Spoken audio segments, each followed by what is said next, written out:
Hello, my name is Jackie Poole. I'm the Director of Dementia PAL Limited and a specialist occupational therapist in dementia care. And I'm also a member of the Exeter University project management groups for two trials, the GREAT trial and the GREAT into Practice trial.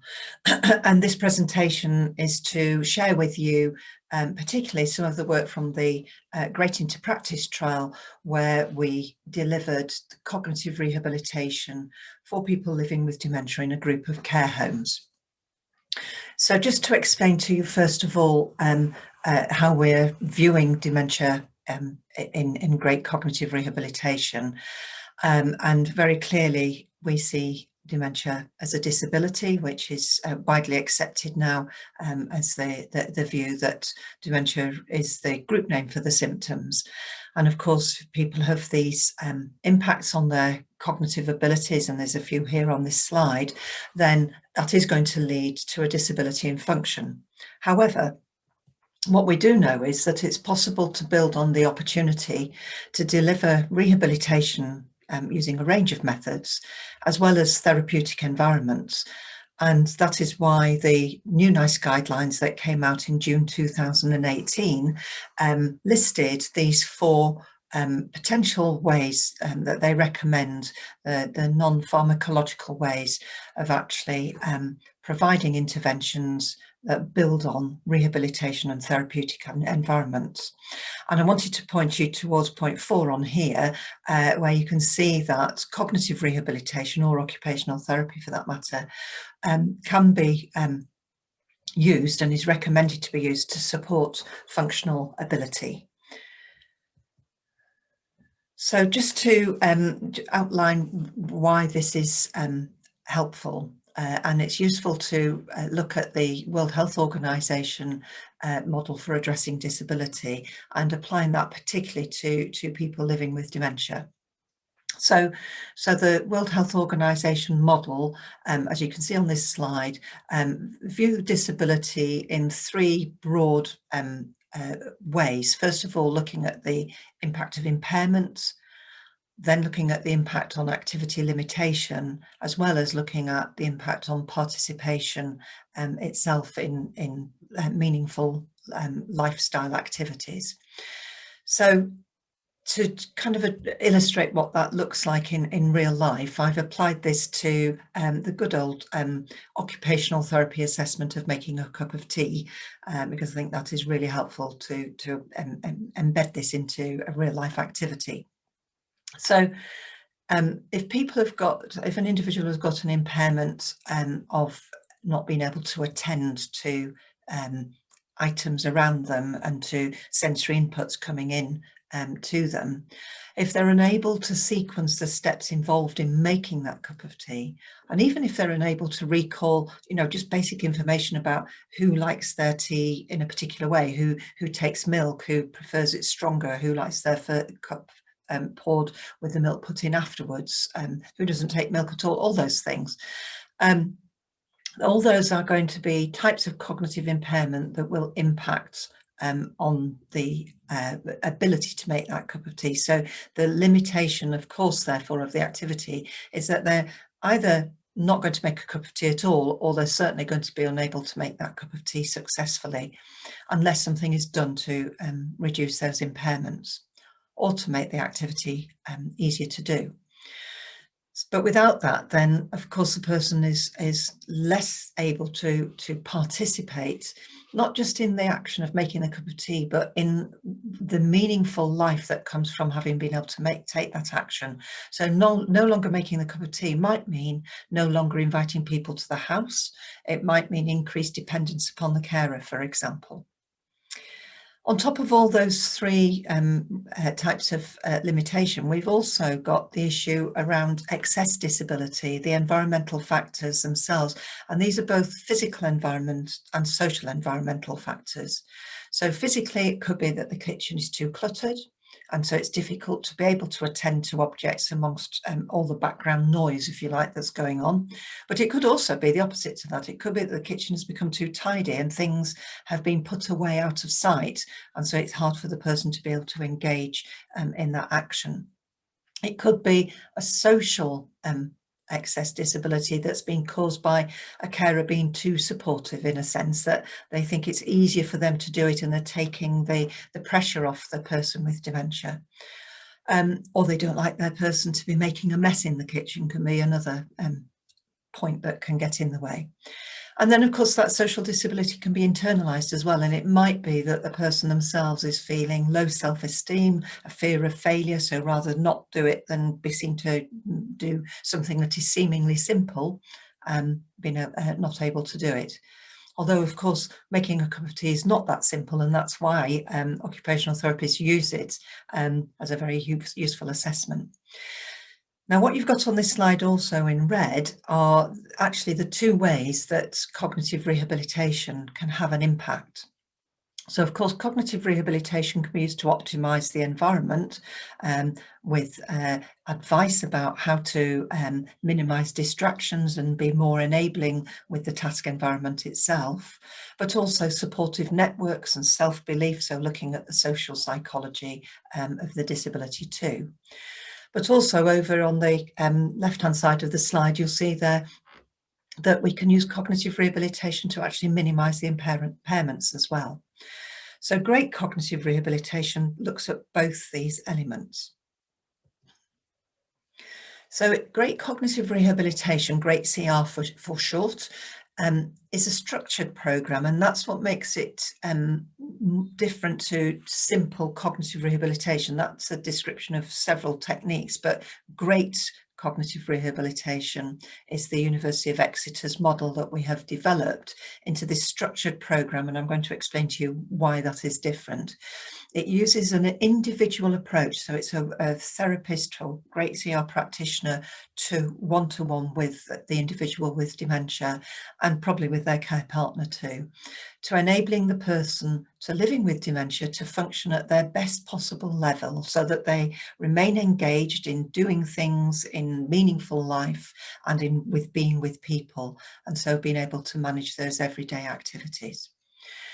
So the word great itself comes from the initial trial, which was for goal-oriented cognitive rehabilitation for people with early Alzheimer's and other forms of dementia trial. So the G is for the goal, the R is for the rehabilitation, EA is for early Alzheimer's, but we did also look at the impact for people with vascular dementia as well. And with mixed dementia, and the T stands for trial. So we've stuck with the word great because we think it's great, and that just so you might like to know what it stands for. So as part of the Great into Practice trial, which came after the initial 5-year trial that was looking in a research way in 8 sites around the UK with around 470 participants, we then moved into the Great into Practice trial with the idea of seeing if it was possible to move out of the entirely research-oriented approach into using research therapists and into mainstream services, so health and social care services, so rather than using research therapists. So as part of that trial, one of the organisations that I supported was the Sunrise Senior Living Care Homes, and they selected 4 of their homes to participate in the trial, which was for 12 months from, as you can see here, from November 2018 to 19. So 4 homes participated in the study, and they wanted to test out for themselves as well the effectiveness really of different ways of delivering cognitive rehabilitation into their homes. So 2 of those homes, they recruited an additional 20 hours of occupational therapist time to deliver the cognitive rehabilitation. And then the other 2 homes delivered the cognitive rehabilitation without any additional hours or professionals. They actually used some of their senior care assistants and their activity coordinator.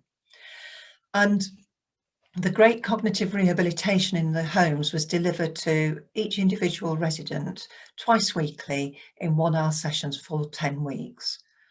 Now that's actually over and above what was asked for in the trial. Usually we ask for between 6 to 8 sessions of just once weekly for 1 hour a week. And that's because the majority of the trial sites are either hospital-based or community-based trials. And it was more difficult really for the practitioners, the people who are delivering those services, to be able to offer more than that. But of course, in a care home setting, you know, you're not working with people who are going to be discharged quickly and only with you for a shorter period of time. So it was possible to test out a longer intervention. And in addition to the trial data itself, which I'll be talking through with you in a few moments, Sunrise wanted to collect some internal data as well to look at the impact. And they particularly used the resident wellbeing measures using the Bradford Wellbeing Profile, and also the residents' cognitive functional ability, and they used the pool activity level, the PAL instrument. And again, I'll talk you through the outcomes of those a little bit later in this presentation. So, as you know, the G stands for goal, and the goal setting is a very important part of the GREAT Cognitive Rehabilitation process. It helps to work in partnership with the person with dementia to find out what is meaningful to them, because if it's a meaningful goal, it is more likely that the person is going to participate in the, you know, quite hard actually and time-consuming approaches that we'll be asking them to engage in. So to have that commitment, I think, if they've got their goal that they can, that they feel deeply about and that they're very motivated to engage in, then it's going to be more likely that they're going to achieve it. And also by setting a goal, we're able to then set stages towards that goal and use those to monitor progress and to also to measure outcome at the end. And you'll see here on the right of the screen, we use the Bangor goal setting interview, which helped to identify the goal itself, to be able to set it as a SMART goal, and you can see there what that mnemonic stands for. And as I said, to rate current goal attainment, and we ask the person with dementia and their care partner and the actual cognitive rehabilitation practitioner to use the Likert scale that you can see at the bottom of the screen there on a scale of 1 to 10 to indicate where they felt they were before they started embarking on the cognitive rehab, and then again at the end. And in addition to those scores, the practitioner, the cognitive rehabilitation practitioner, set percentages to rate the goal attainment to evaluate progress en route. So the actual methods that are used then can be broadly set out into these two categories. First of all, compensatory strategies, and secondly, the enhanced learning techniques that you can see on the right. So the compensatory strategies are those that remove any need really to rely on that impaired ability. So it's compensating for that ability rather than trying to re-educate a new way of learning. And that is done by either simplifying the activity, using memory aids, or managing the environment. And I'll explain a little bit more about that in a moment. The enhanced learning techniques actually rely on using the remaining abilities. So they actually are going to work on those abilities and try and help the person to learn new ways or relearn lost ways of achieving whatever that goal is. But therefore it requires more time and effort.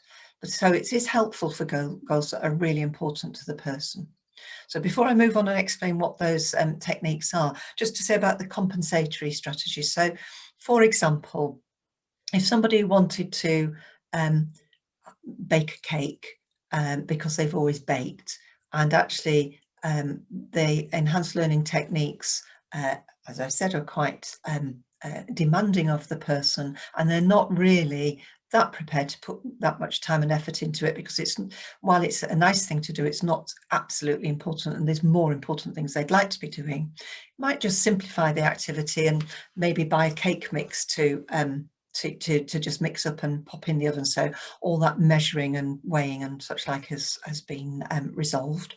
or even simply buy a plain cake and ice it if that's the important bit, or if really the important bit is about eating the cake, then it might be simplified to the point of just going out and having tea and cake somewhere nice to eat, obviously when COVID allows us to do that.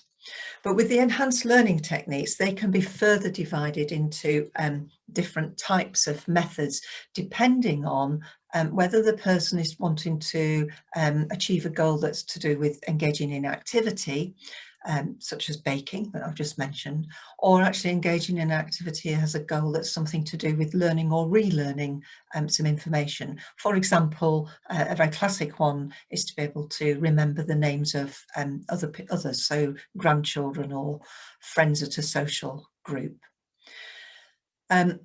And for the engaging in activities, the types of techniques that are used and are planned carefully around that actual goal use grading of the activity, so breaking it down into small parts and steps and then gradually building up to the whole thing.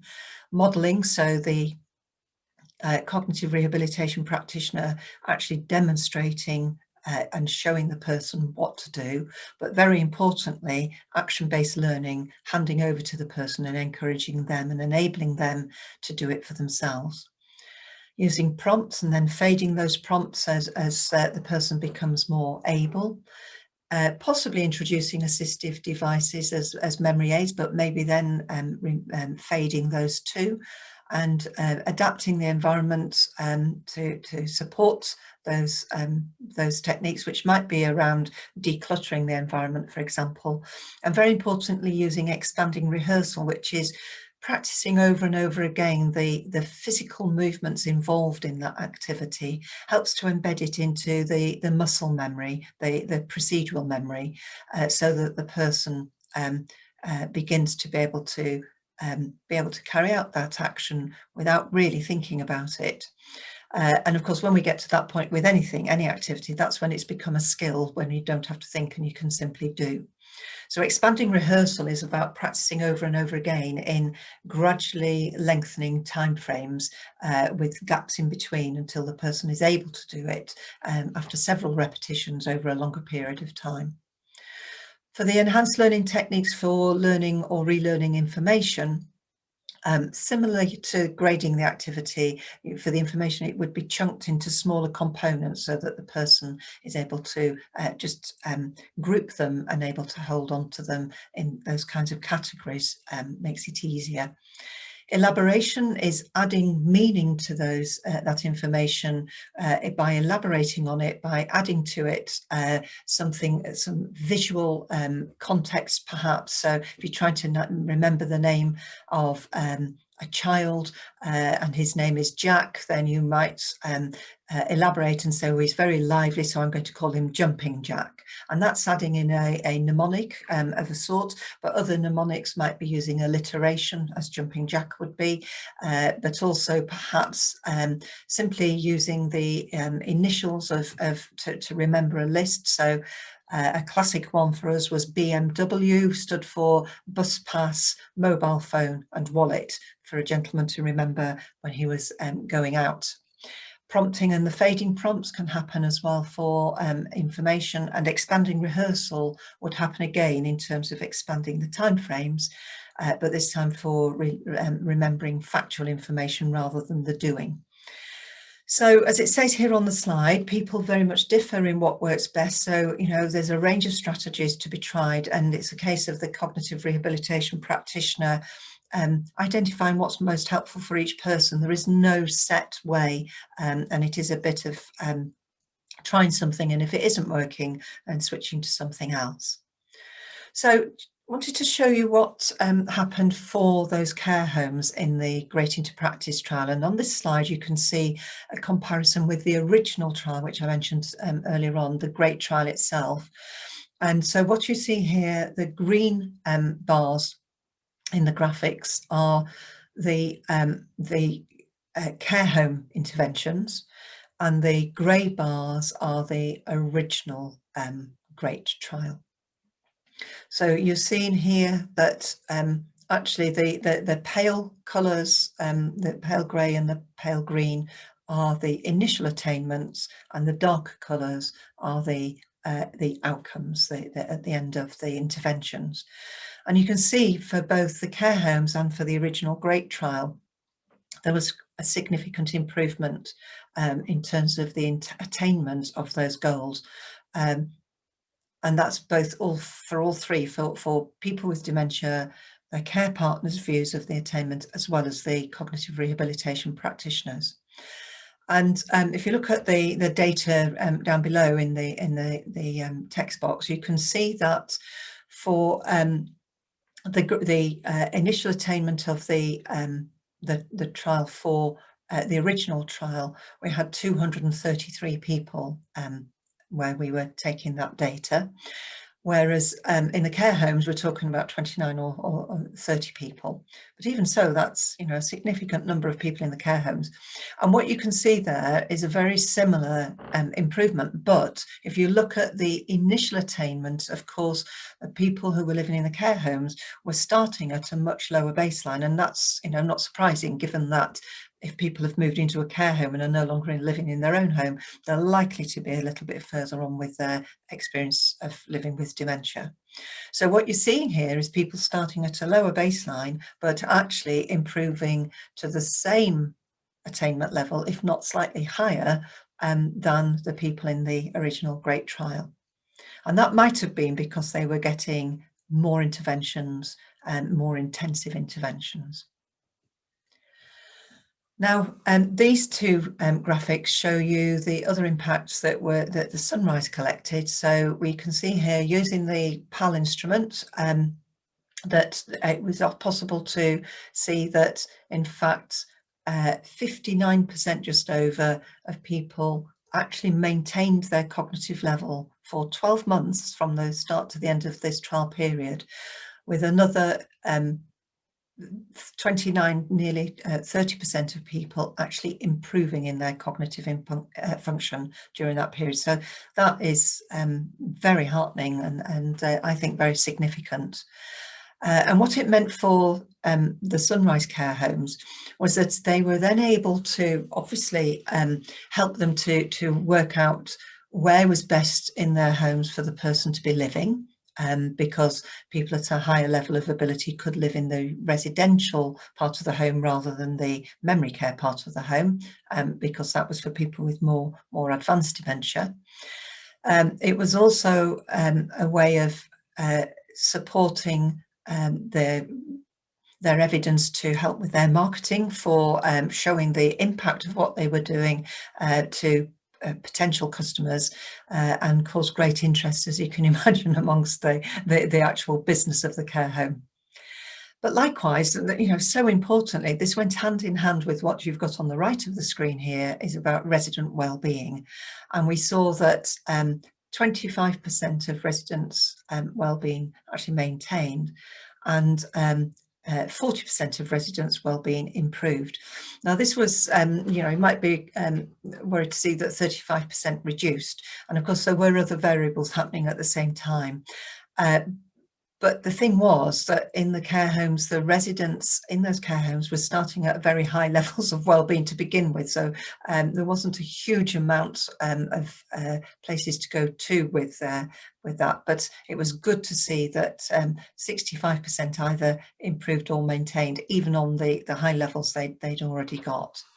So I think it's really important to see these two slides side by side, because I do think that the impact of cognition and ability and the way that people engage with you, the sense of hope not only that the residents got, which impacted on their well-being, but for their family members and also for the care team members in the home. They really felt that they were making a difference, and it had a massive impact across the whole home in that way. So the views of the people with dementia and their care partners were fed back on feedback forms direct to the Exeter University. And you can see here on this slide that the majority of people found it very useful, or rather useful, and all of them said that they would recommend it to other people. and likewise with their care partners as well. That means their family members in most cases, or close others. And in terms of the open-ended questions that were on the feedback form, you can see here on the left side that people with dementia liked the cognitive rehabilitation because it was useful, it was interactive, and they felt that there was someone there who was actually coming to help them, that could help them make a difference to the difficulties that they were struggling with.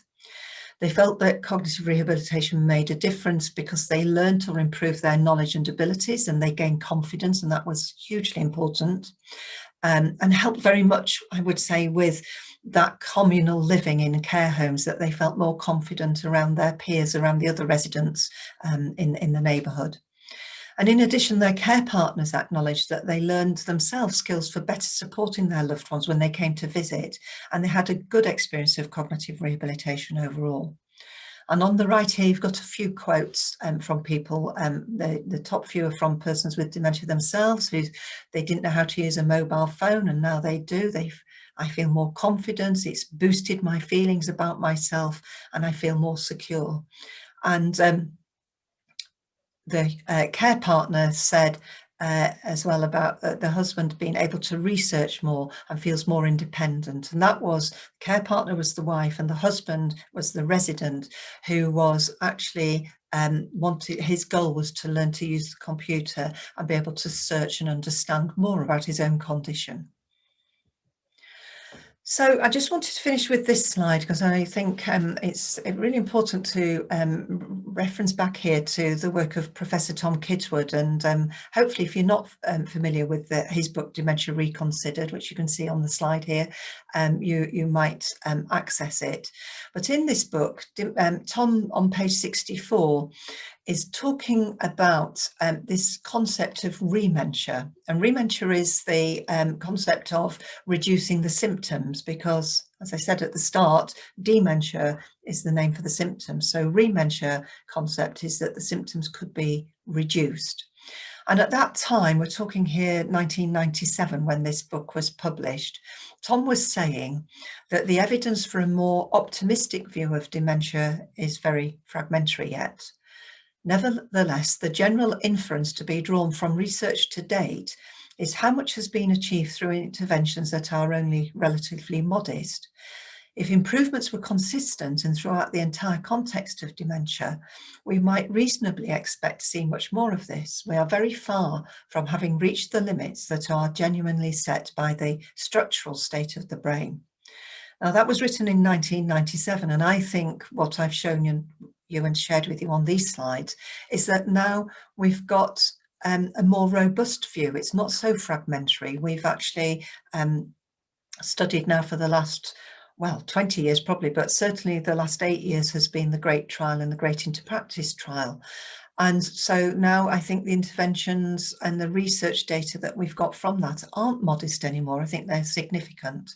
And so I do hope that this has piqued your interest, and that you are hoping to join the GREAT into Practice team and actually learn how to deliver cognitive rehabilitation.